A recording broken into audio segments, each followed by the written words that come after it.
համարակալելով հանրապետությունները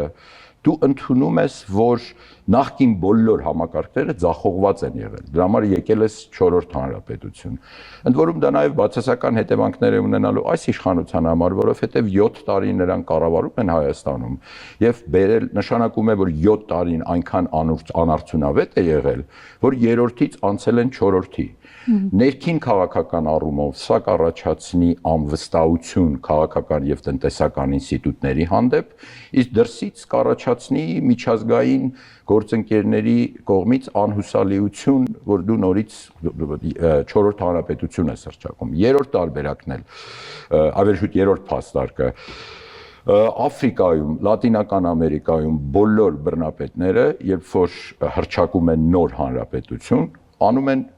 հետևյալ պատճառով, որպեսզի հիմնավորեն իրենց հեղափոխությունը կամ հեղաշրջումը եւ փորձեն նաեւ ապահովել իրենց երկար կառավարումը։ Հետո վերջապես այս հանրապետությունը iPhone չի համարակալես 3-րդ, 4-րդ հանրապետություն Pro Max։ Մի քիչ արդեն այդ բոլոր հետևանքները ունեն իրենց բացատրությունը եւ կարծում եմ համարակալելը սխալ է։